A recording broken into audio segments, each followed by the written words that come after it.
La ilaha illallah Muhammadun Rasulullah.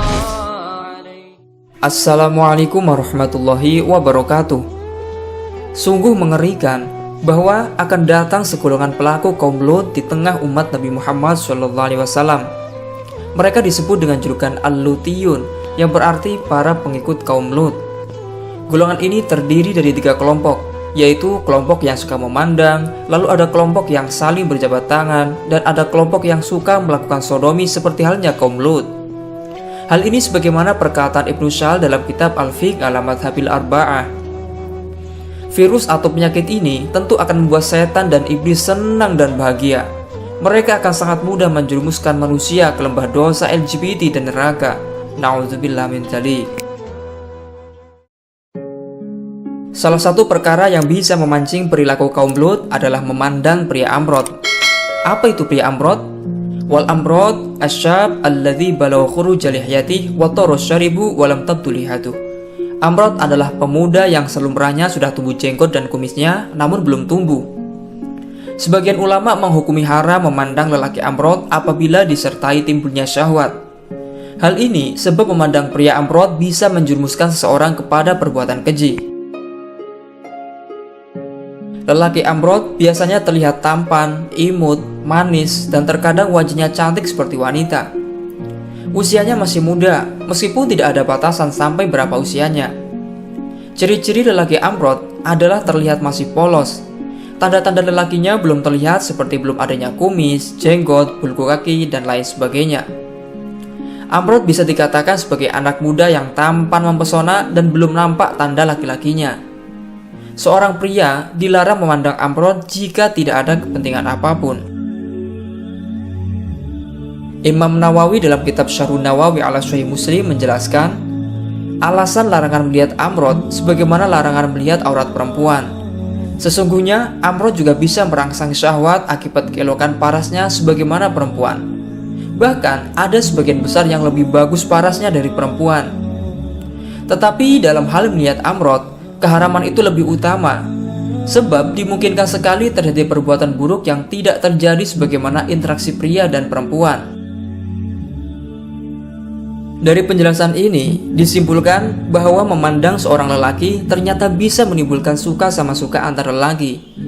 Apabila hal itu terjadi, maka sangat rentan bagi mereka untuk terjerumus ke dalam penyimpangan dan perbuatan keji seperti halnya kaum Lut. Dalam kitab Al-Fiqh ala Madhabil Arba'ah dikisahkan, dahulu ada seorang pria yang menghadiri majelis ta'lim Imam Ahmad bin Hambal. Pria itu datang dengan membawa anak muda yang berwajah tampan. Pria itu kemudian ditanya oleh Imam Hambal. Imam Hambal bertanya, "Siapa pemuda ini?" Pria itu menjawab, "Anak saudara perempuanku."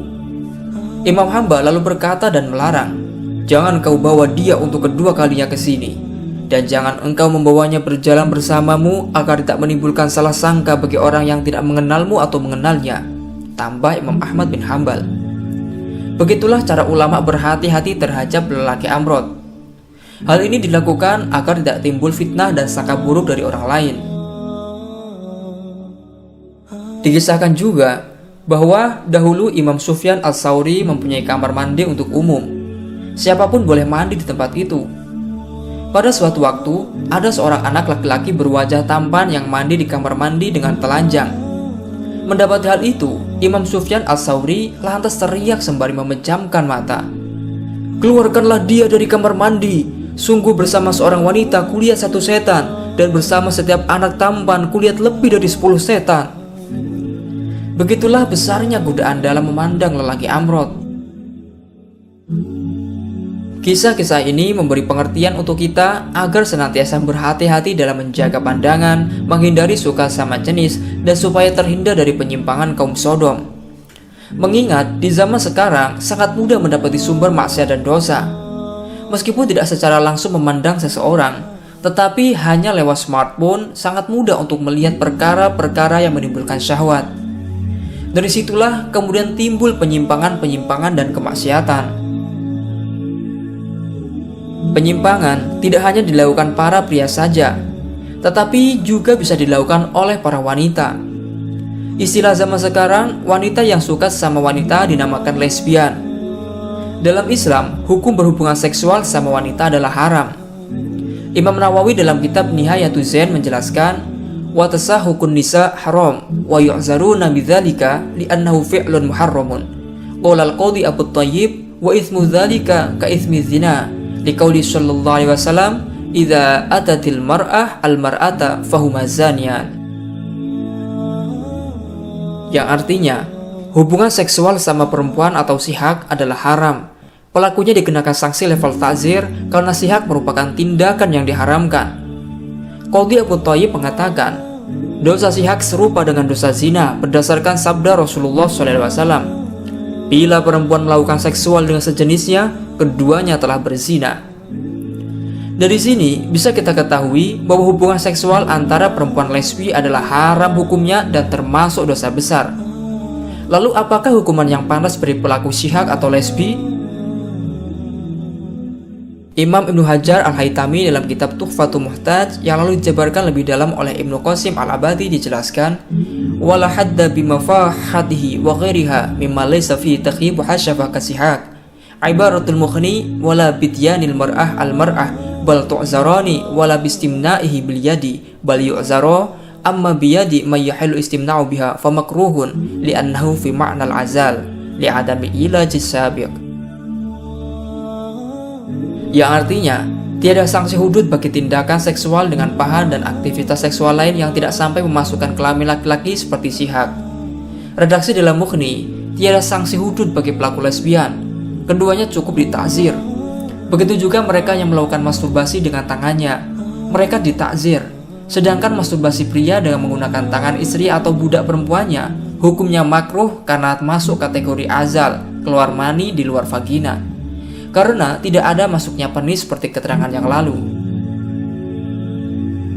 Sampai di sini kita ketahui bahwa perkawinan gay atau laki sama laki dan lesbian atau perempuan sama perempuan adalah hukumnya haram dan dosa besar. Tidak dibenarkan dalam Islam perkawinan sejenis.